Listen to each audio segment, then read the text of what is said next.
Welcome to another exciting edition to GroveCityHockey Presents Hockey in our neck of the woods, and you, sir, were a very talked about person towards the end. I'm a fifth-year senior, kind of. Well, it's my sixth year of college. Hey guys, we want to say thank you to our sponsor, Cutshield, for bringing you this episode. Make sure you check them out on the link below and use the promo code for 25% off your order.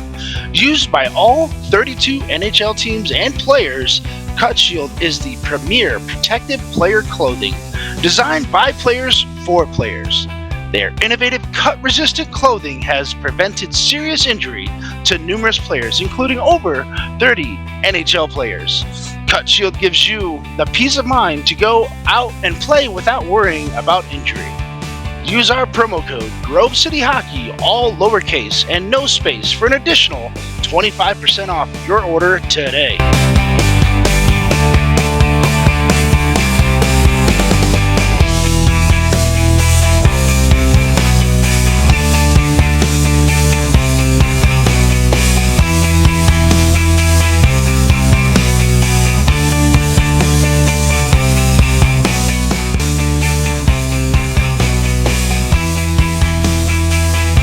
Welcome to GCH Podcast. I'm your host, Ben W. Stock, and with me is a man who really needs no introduction, but for those that aren't familiar with the World Skate games, it's the voice of World Skate, Peter Wirt. How you doing, Pete? Hey, great to see you again, Ben, and thanks for inviting me back on, and it's lovely to be here. Yeah, and I'm excited because we're going to talk about the finals of the World Skate game. It finally came down 4 weeks. Junior women's, senior women's, junior men's, and senior men's all finally done. I'm excited to finally get a chance to talk to you about it. You had a chance to call some of the games in the junior women's and the senior women's, but you weren't there. And then you got a chance to, I don't know if you had a chance to call on any of the junior men's games, or you were just getting there just as that was wrapping up. Yeah, I did the semifinals and finals for all of the categories, and I was physically there for the men's. Yep. Wish I could have been there for more, to be honest with you. I really, really wish I could have done, but that might have been grounds for a divorce if I had. So it was bad enough as it was, especially falling on after the Masters in June as well too. So yeah, I'm only allowed so many weeks away with hockey.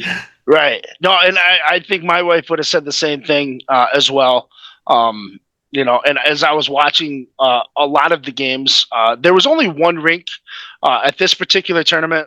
So that's why you saw literally 1 week was dedicated strictly to junior women's. The next week was essentially all senior women's, and then junior men's, and then senior men's. It made for a very long tournament, and a lot of people were like, it's felt long and it felt drawn out a little bit and stuff like that. I guess it's part of the necessity. World Skate has to consider all of the other disciplines as well too. So of course we are focused fully on inline hockey, and we love that sport tremendously. We put it at our forefront, but I guess from the world's, to give them their due, they're trying to coordinate an entire games. It was a really big event, and they spend an awful lot of time and money and infrastructure developing that. And Italy are always great hosts for big sports events. So Italy was a great host for all of that stuff. And the necessity to stretch out the games was, it made for a long tournament, and unfortunately, not everyone could be there for the full time. So there's a lot of churn and turnover with staff overall. But what we did get to do was really fully explore every category fully, with loads of new teams, a full roster from all different national federations. It was a big tournament. Yep. Yeah, and a lot of teams that you didn't realize had inline hockey and roller hockey in their country finally decided to come out and announce themselves to some of the rest of the teams that weren't too sure. Like teams like India, China finally showed up for one of the first times. Even though we had Chinese Taipei, I have an interesting bit of tid for that when we talk about those guys. And I found out that, when you find out about it, you're just going to be blown away by it. I'm absolutely sure. Poland was another one that was kind of new to the scene. Australia, Colombia, Great Britain, Spain, your typical. Belgium was another one that was kind of new or been on the fringe. They were there a couple of times, maybe once or twice before, but then they disappeared for a little bit. Finally came back. Slovakia finally showed up as well. A lot of strong ice hockey. Switzerland was another one that kind of surprised me too. They had a great draw in their pool. So I mean, there's just a lot of great teams, a lot of new countries coming. There was 24 in the men's, 21 in the junior men's.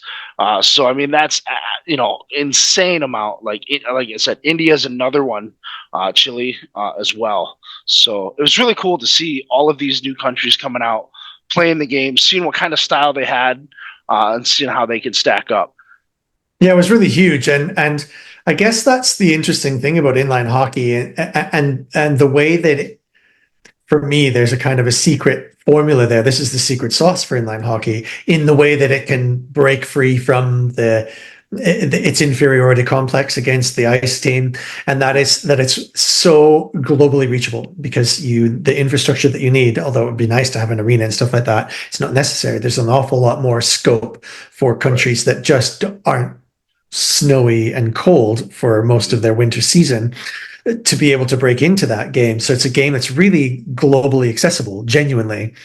And because of that, there's all sorts of opportunities for places like India and China, et cetera, to open that up. Although, saying that, where there's a will, there's a way. Australia has a thriving ice hockey scene, believe it or not. And so do a lot of other countries as well, too, that don't have necessarily the winter sports infrastructure. But the growth of that in terms of just the amount of national federations that are putting teams forward is great for the sport. It's great for the game as it stands currently. There might be some changes along the way, and that might not be driven by those who are into the inline game itself, but maybe from other sources and other forces that are influencing the game. But as it stands, the game is strong and thriving everywhere, every corner. Yeah, I mean, if Jamaica can have a bobsled team, who's to say that Antarctica can't have an inline program? When they get some guys down there, it's only around the corner. If you can get still Matt there, no problem. Oh, absolutely. So tell us a little bit about let's just talk a little bit about the junior men's. The surprise team for me was the Slovakian junior men's team. Because I didn't anticipate them coming out as strong as they did. No surprise for me. I mean, that's an ultra strong ice hockey pedigree. They're very similar to the Czechs, so different in all the ways that they would insist, but actually they have a similar kind of historical closeness to their ice hockey game. They've got all the infrastructure there. Bratislava is a big center for ice hockey, and so all the inline guys will cross over. And there's an awful lot of those Slovakians that are playing in their various different leagues.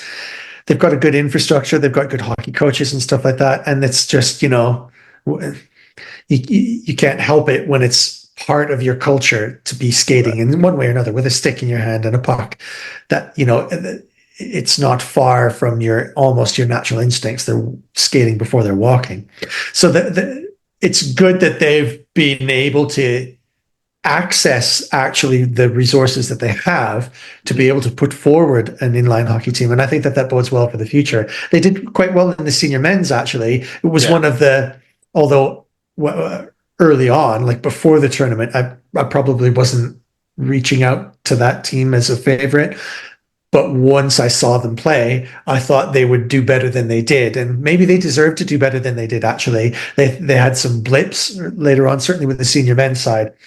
But in terms of the juniors, they went exactly as far as they should have done, and that's a great thing for Slovakian hockey. They've always been great at the masters level. Always been really great, really good contenders. Yeah, I actually didn't see them on my list here for the senior men's. Here they are. They finished 11th. So they just finished below where I thought. Yeah. Because they looked really good, especially early on in their round robins. I was like, ooh, this is their, ooh. This is going to be a team to watch. And I picked them above some of the others. I'm sure they played the Czechs at one point in the round robins. And I was like, ooh, this is going to be a big grudge match. Closer than you thought, considering that the Czechs are absolutely supreme world champions as well, or at least were going into the tournament.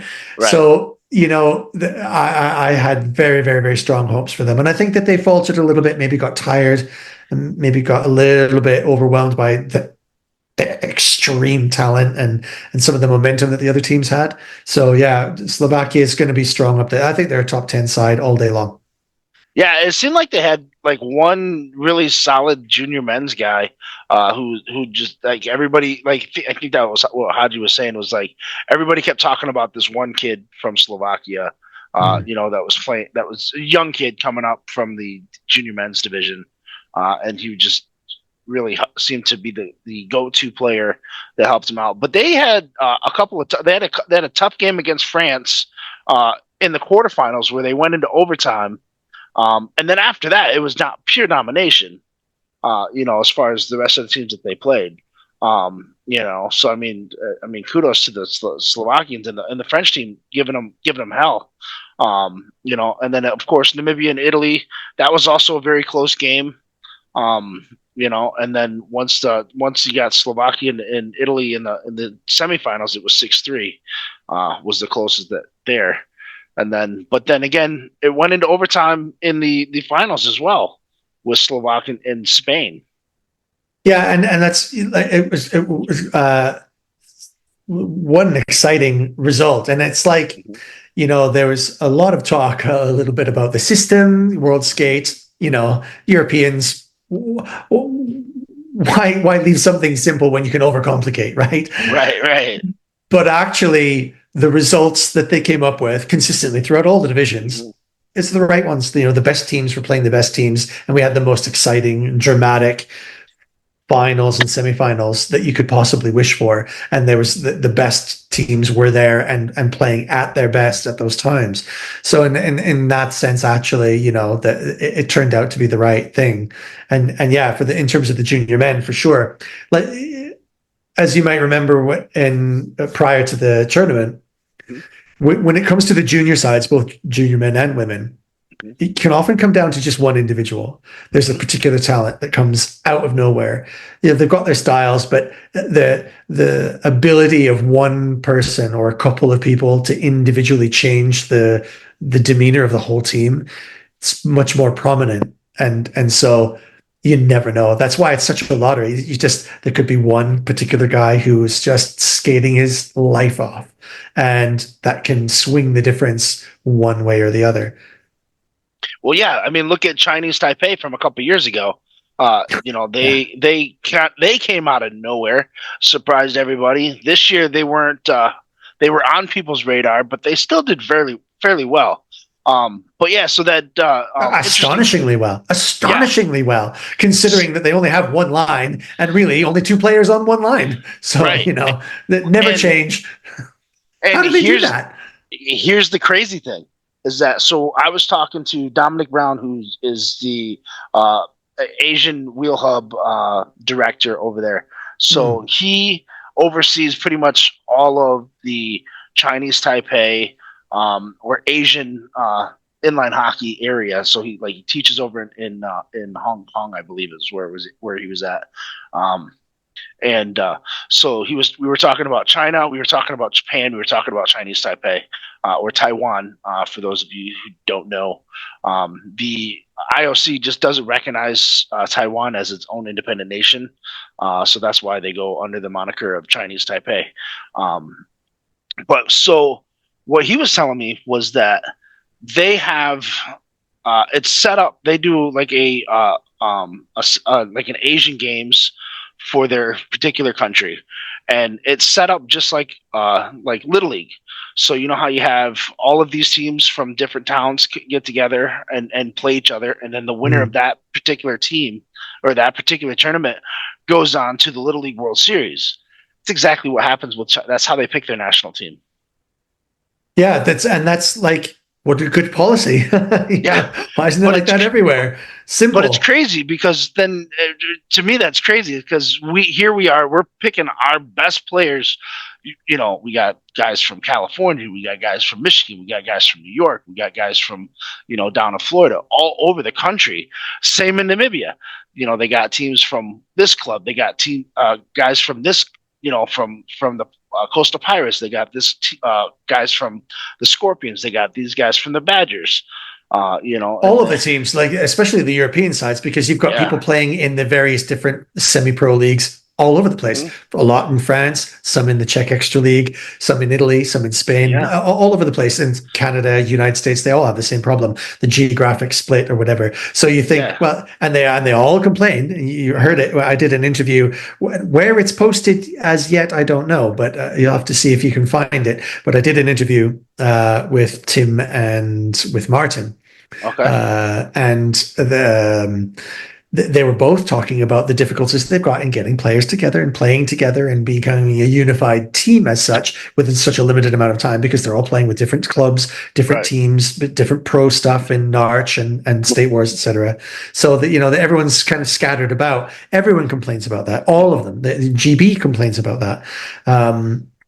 But they've got a system there that works, and that's, you know, that's where I think they're going to eke their advantage out, because they don't have that hockey tradition. They're going to gain their advantages with just having a really good structure. Infrastructure is important. Well, and that was the thing though too, is that because I had asked, I go, so how come they don't take, you know, they're better players from this team and then put them with a couple of the players from another region or you know, this club or that club? Is because those guys. Nope, you're okay. Those guys are so focused on playing for their particular club that they feel like it would be disrespectful to their teammates to do that. It's a different style. It's a different approach to the coaching and their team structure philosophy. And that's one of those things. What makes inline so interesting is that there is a different way of approaching these things, and that contrast shows up. And it's interesting to look at how, you know, which one has predominance and when and in what way. And certainly that kind of that way of doing things alleviates the stress and anxiety of playing with guys you don't know, that you're not familiar with. In the case of, like, for example, Team USA, certainly the senior men's side and the senior women's too, they're so talented that it doesn't matter, and they know the game as well, so that they can gel quite quickly. But they're not getting the same advantage as some guys who work together all the time, who play together all the time, who have that radar, that know each other so well. Although at the highest levels, they're playing together kind of all the time anyway. Or against each other, and they know each other so well. It's a small family in inline hockey. Yeah, and that was one of the things that Haji was telling me about too, because he's going back to Italy toward the latter part of December or the first of the year, depending on, he's trying to figure out which way is going on with that.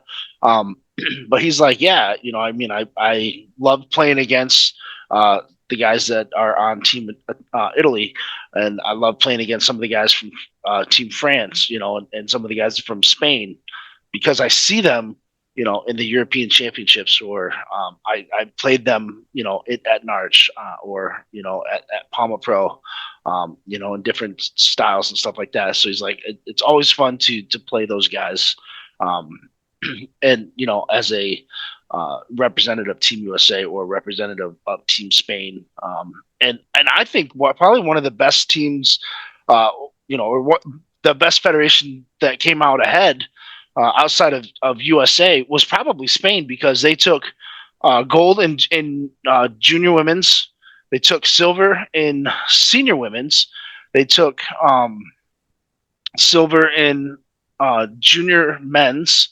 And then they had a bit of a fault, like a huge falter, but it wasn't because they played terrible. They just got hit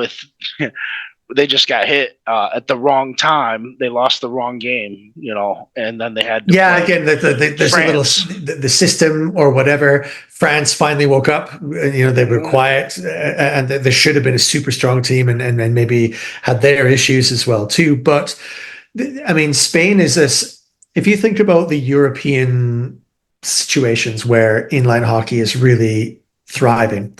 It's been Italy for a long time and Spain for a long time. France is really coming up now, and you've got all of this stuff that's been covered by FMT and his podcast. So a big shout out to Lionel and all his guys out there.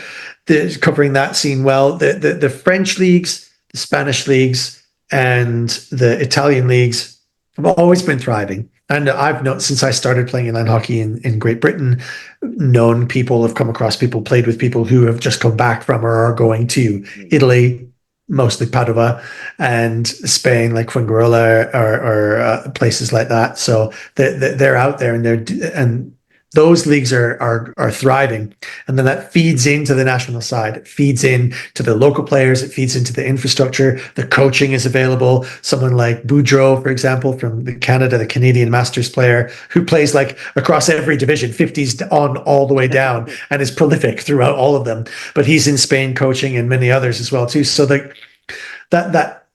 the real intermingling of all of this talent is helping the inline hockey scene to thrive. Czech has an extra league as well too. So they're really strong there and up and coming. And I would say now something to watch just quietly, because you saw them for yourself.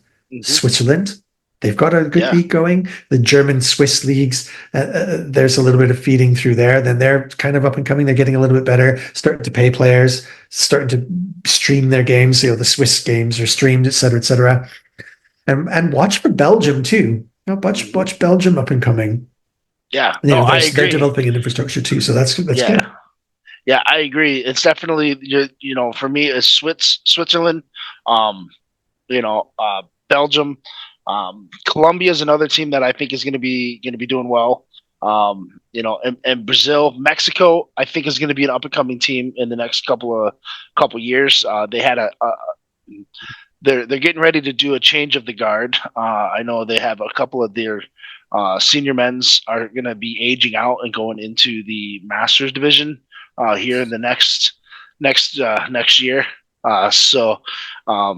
It's going to make them really strong and not just like, nice new teams to have, fun to play, but, not really serious contenders. No, I think they're going to be real players out there. And they loved it at the Masters last year. And they loved it. They're such great players to hang around with because they're so appreciative of being around and being at the game, et cetera, et cetera. So they're a great team, and they've got everything. The whole Central South American structure is growing too. And now that there's an American Worldskate America with a competition that's going to encompass all of those in the continentals, that continental division, I think, is going to prove to be very, very, very strong.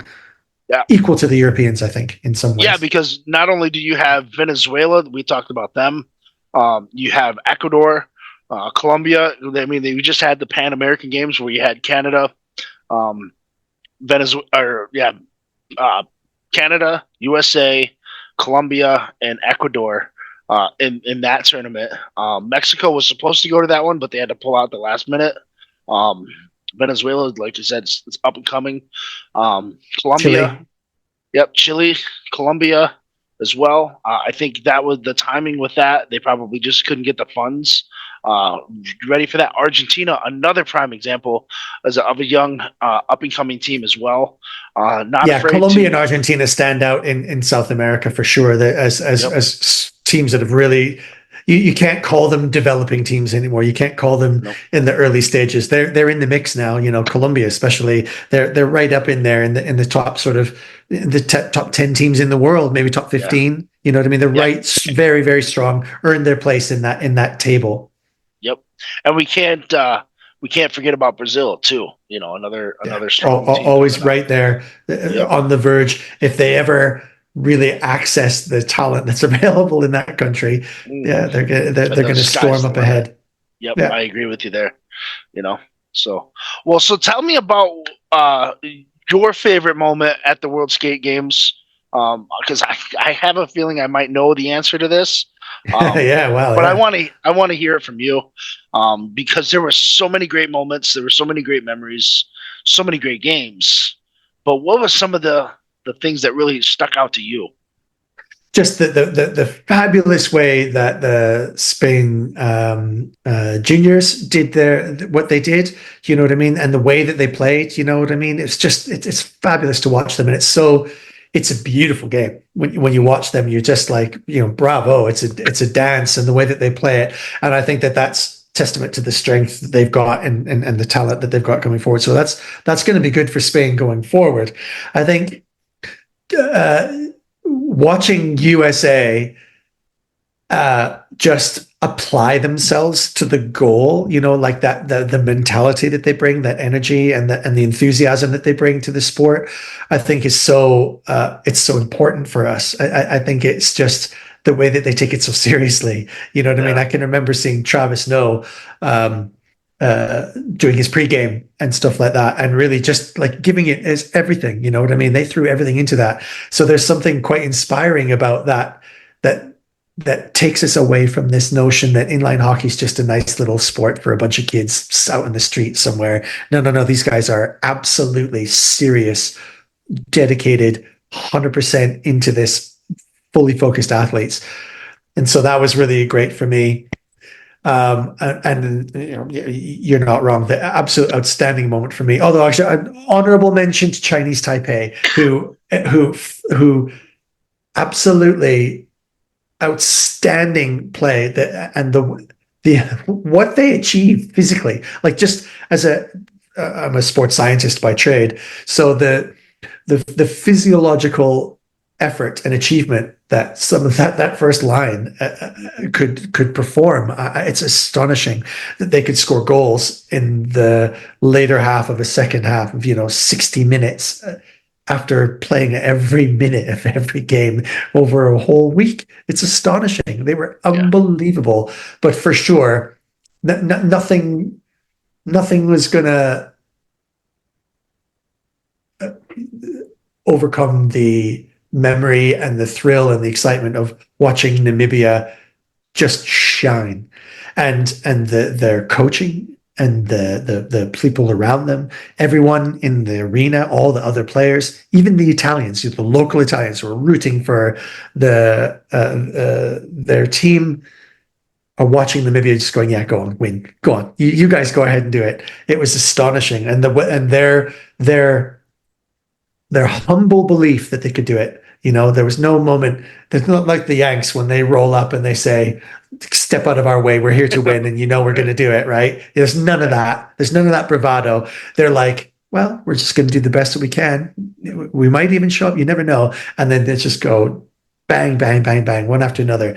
And then, they finally, they came up to the absolute way beyond their level, and they've got to count that as a win. And their coaches were humble and just great and appreciative and emotional.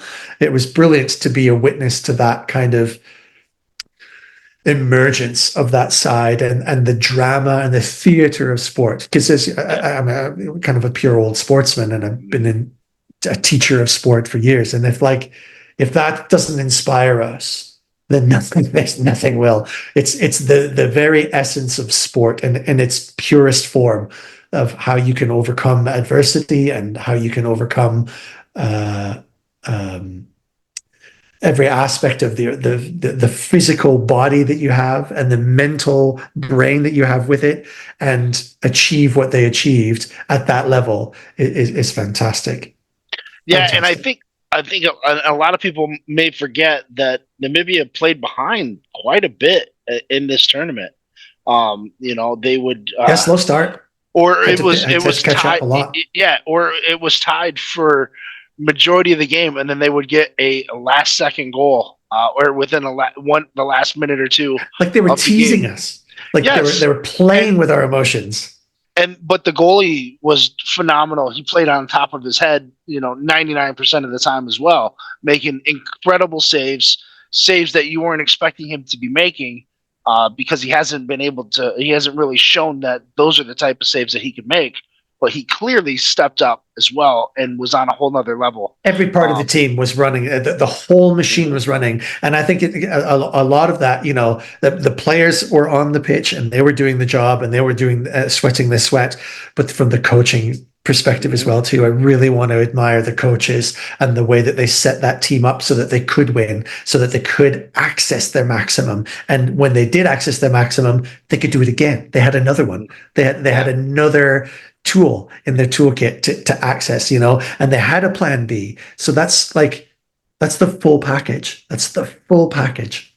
Yeah, and you had a chance to talk to Nadia, and I don't remember the other coach's name.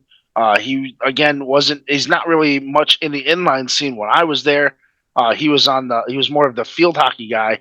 But he had been around these type of tournaments and that experience really carried over. Nadia knew the ins and outs of the game, but he knew the ins and outs of how to keep the players focused and get the best out of those players as well. Well, there you go. That's how it showed. Didn't it show that someone who's got an experience and a pedigree in the bigger sports scene. It just doesn't matter about inline. It matters about knowing about how to handle yourself, knowing how to meet challenges, knowing how to overcome and be resilient, knowing how to take defeat and bring it back again. And that kind of experience he did bring. And they were both so humble with that and really brought a professional approach, and that was struck me. I did an interview with those two, and their professionalism and their professional approach was great. Now, especially because they were thrust into that situation, they weren't expecting it. It just sort of fell upon them at the last minute, and so talk about stepping up. Yeah, bravo. Yeah, and I have the utmost confidence and faith in Nadia. Being when I was there, she was the head coach for the Badgers organization when I was over there coaching with the Scorpions, and she's definitely a class act above and beyond. Phenomenal person, even off the rink as well, as well as on. So I had nothing but mad respect for her, and I was really glad to see all of those players really step up and play, because the last time I saw them, they were, Theo Borslap, he was 5, So it's crazy. He's got everything. He's got another 10, 15, maybe even 20 years ahead of him. And if he comes into the Masters, he's got another 30 years ahead of him. It's incredible that, what he's going to play. And of course, you can bet that some of the big fish were circling around him, just going, right, you can play for me. He was definitely getting some content. There was some chats going on in that bar in the arena in Rockarasso. So for sure, he's spotted as a talent, and many others too, and that's a great thing about that, is that, now that there is a semi-professional scene in inline hockey that really does exist in multiple locations all around the world, there's opportunities for players, and just we're widening the base, and when you widen the base, you raise the peak. Yep. Yeah, and when I saw Christian and his brother JW, the Cotiers brothers, phenomenal. But then you totally forget that they have a sister that's on the senior women's team, who was the captain, who I actually think is probably the better hockey player out of all of them. Well, but don't tell them that. I know. You're probably right. But she was, I think she was 6 when I was there. So just to see those players develop and grow, and Reiner Bingham, another kid that I think he was 8 when I was there, or 7 or 8, and for him to be the player that he is now, from what I remember watching, it completely surprised me. So and it's amazing to see that, and it's incredible to witness that. I have no say in how they played. I didn't add to their repertoire that much. I can tell you right now. They're talented intrinsically, and I guess like we were talking about originally, it is absolutely. It's the perfect story. It's the perfect sporting narrative, and I'm so appreciative of the work that they've done down there to have allowed us to all witness that. So, really, really tremendously well done to them, and more to come from them for sure. And hopefully that spreads out around Africa too. I know, Dave, and his coterie around in the PGKA setup are looking to develop Africa. And I know I get messages. I've had some messages from different countries in Africa about wanting to develop a side, at least coming into the Masters. Yeah. So hopefully that's a source for some inspiration for the countries around them to develop. We should be seeing a South African side. We should be seeing a Kenya. We certainly should be seeing a Nigeria. And then why not? There's all kinds of North African countries that should and could be participating. For example, a Morocco. Morocco for sure. Egypt would be another one. Again, like you said, South Africa. Kenya, Coast of Ivory would be another good option as well. But then even still, then you have the other teams just north, in the European side, where you have, now I'm drawing a blank all of a sudden. Portugal would be a good one to have, Sweden was already in there, but then where's Norway? Where's Finland? Finland has a great inline hockey program. I lived with a guy for a short period of time. He stayed in my house. He played for us in York, in England, for a long time. Who was from Tampere, so he's a great inline hockey player. And then there's a big scene out there too. He played in Italy, in Padova, for many years as well too. So one of those guys that I knew that from the Italian leagues. So there's the Finland. I think is an underdeveloped source of inline hockey. Yeah, and one of my former teammates on the Michigan Thunder, he played in Finland, on an inline team. So the talent's there. Maybe we just need to get the federations on board and get them to join us. But so now let's circle back. Politics. And right, I know you gotta love them, right? We'll park that. Well, welcome to America. Our politics, holy smokes. But so that's only the top 8 teams get to go to the World Skate Finals. The World Games. The World Games. So of that, you're going to be seeing Sweden. You're going to be seeing Canada. You're going to be seeing Argentina, Chinese Taipei, Namibia, Italy, Czech, and the United States. Talk about a loaded bracket. I mean, 8 teams right there, and you're missing France, and you're missing Spain. They just missed out. Yeah, crazy. They just missed out. Spain dropped. It's one of those. Yeah, and France ran into that buzzsaw of Namibia in the round of 16. Incredible. In that Sweet 16, I think I reached out to you just prior to that and made a prediction that I thought Namibia was going to win that game. And then same thing in the Sweden game against Namibia. I thought that was going to be a game that Namibia could win. I was hoping that they could upset Czech. That Czech was kind of overlooking the Namibian team, but they did not. They said, you know what? You're up against the very, very, very best in the world. There's a level. You know what I mean? They're absolutely outstanding. And the Czechs, like they typically do, they always have plenty in reserve, and they always have another. A little bit extra gear to find in every game. So that was always maybe a bridge too far for them. It would have been outstanding, but the Czechs have got a level of professionalism behind them and experience. That team was stacked. Most of the guys that I was watching in Roccaraso last month were there 3 years ago. Same guys, same players, doing the same sort of stuff, playing the same kind of game. Just they don't speak on the bench. You watch the body language on the bench. There's no chat. There's not standing up. They're just looking through the grocery list. Yep. They're just their wives. It's just, I do this in my sleep. And so that's and that sometimes is their one little fault, is that they can not show up sometimes when they really need to get into it. Although I think against the USA, they did try, but I think they were just being held back a little bit on that front. But yeah, when it comes to, as nice as that story is, and the grand narrative of Namibia and that rising star, you're talking about the supreme best of the best in the world in most of the Czechs. And so what are you going to do?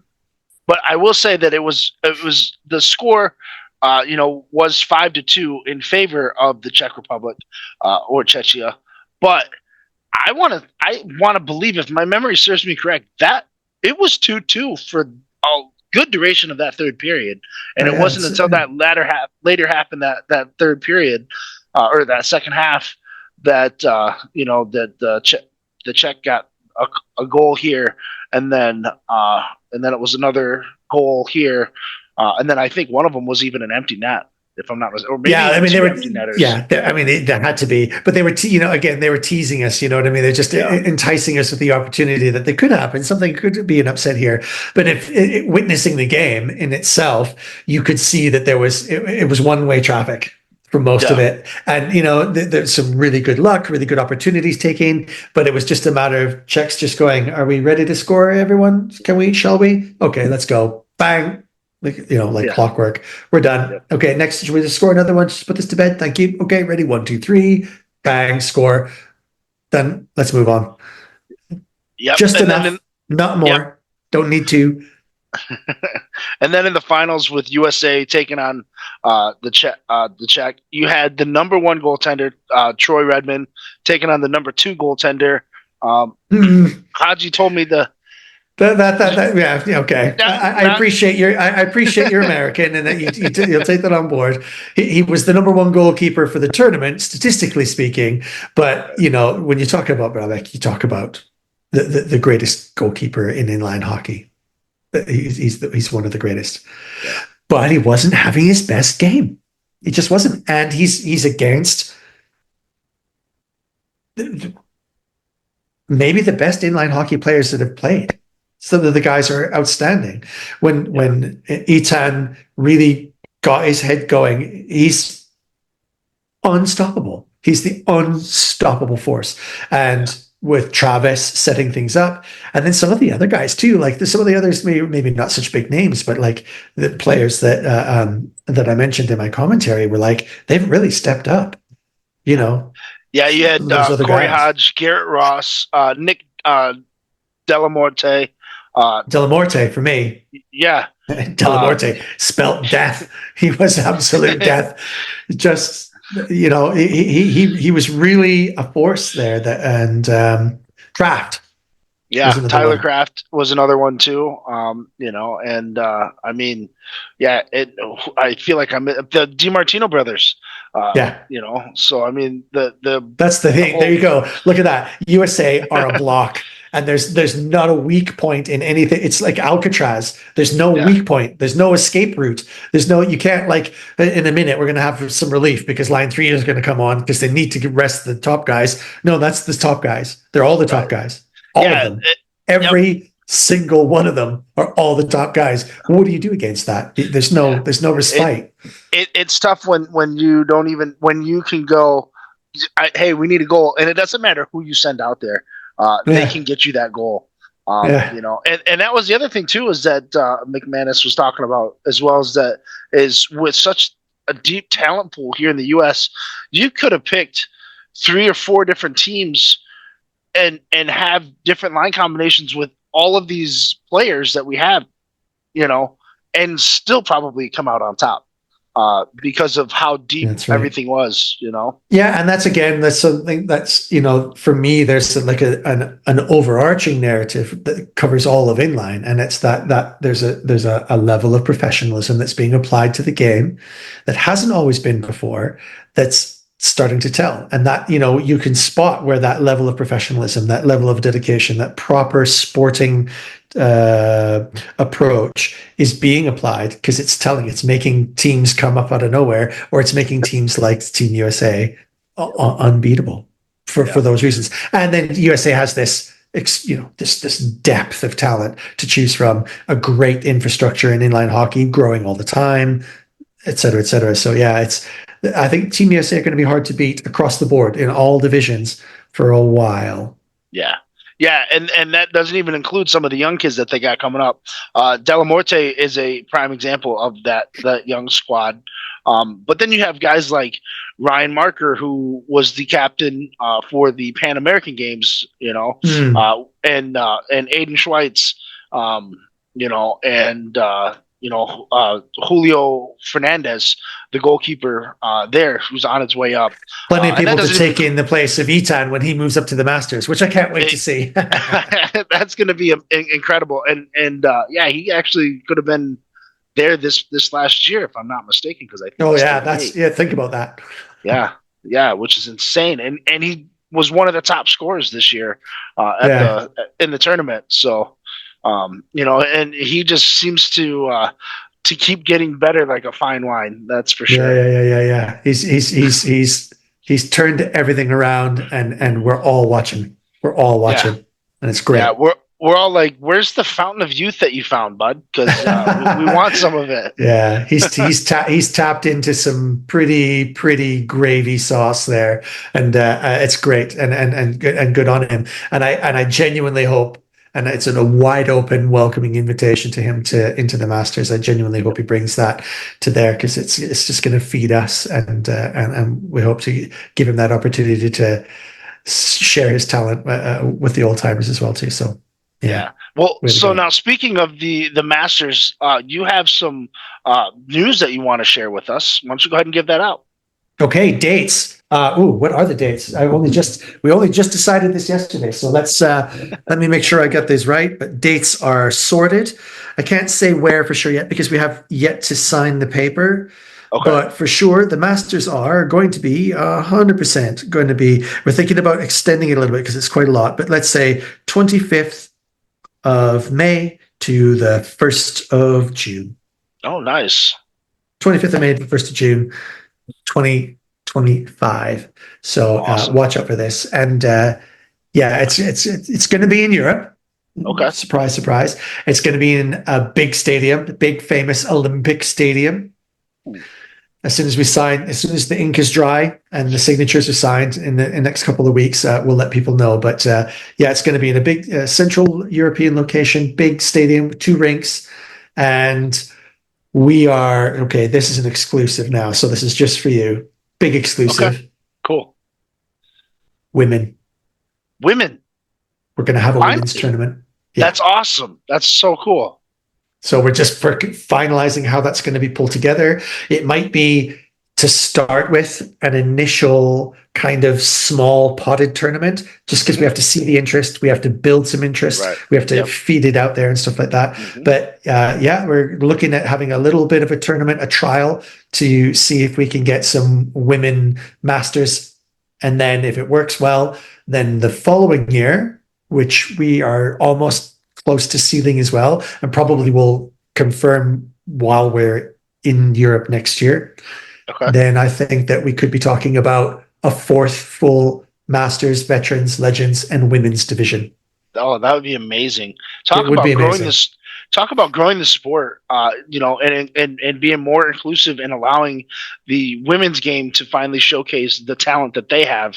I mean, if this is not the right way to put this, we've been desperate to have some women in our sport. If you have to take that as it's intended, we have wanted to open this tournament up to having women, and believe me, that it's been it's kind of been in the idea, in the ether of having it, and there's no opposition to it whatsoever. It was just about infrastructure. How can we make it work? Because we're stacked. Our schedule is rammed from Monday to Saturday, 8 o'clock in the morning till 10 o'clock at night.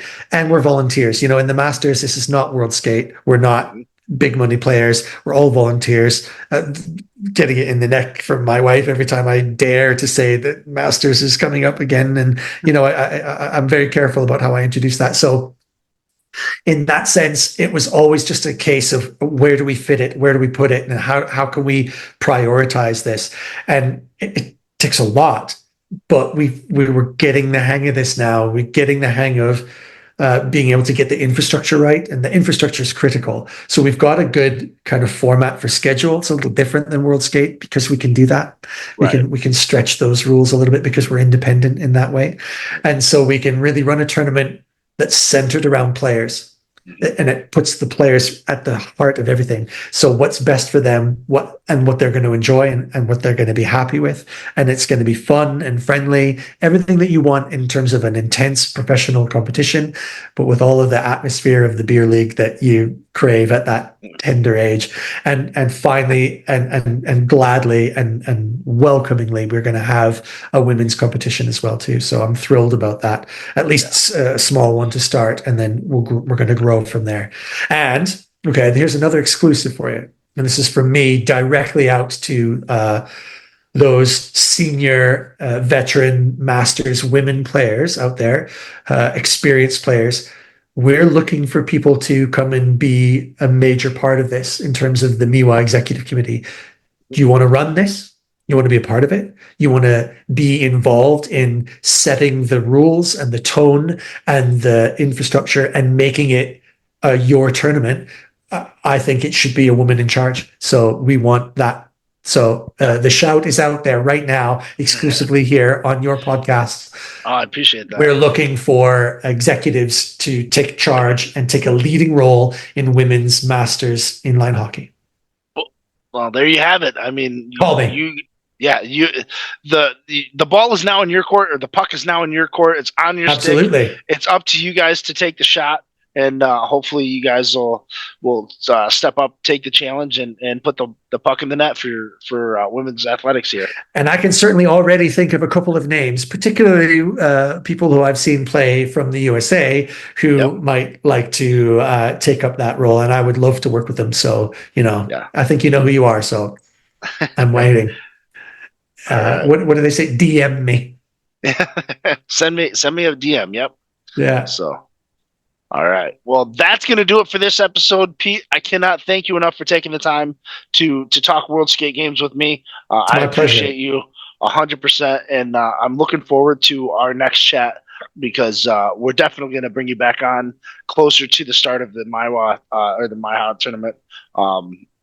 For this next year, because I want to know how many teams you guys got coming this next year. How many women's teams? Yeah, how many women's teams you're going to have? And so I'm excited to hear more about it and to bring more exposure. Yeah, work is coming on that front. And stay tuned, and all will be revealed. Check out our website and just keep in touch with that sort of stuff. And when really big stuff comes up, I'll always post it on Inline Hockey World. And what's the other one that I do? Inline Hockey Games and Tournaments and stuff like that on Facebook, et cetera, et cetera. So yeah, we'll keep in touch for sure. Cool. Well, looking forward to it. So, that's going to do it for this episode, and we'll catch you guys on the flip side. Thanks very much. That's going to do it for this episode of GCH Podcast. I'm your host, Ben W. Stock, alongside Chris Greco. Thanks for tuning in. Please make sure you like and subscribe on all our platforms on YouTube and on Spotify. We'll see you guys on the next episode. Cheers.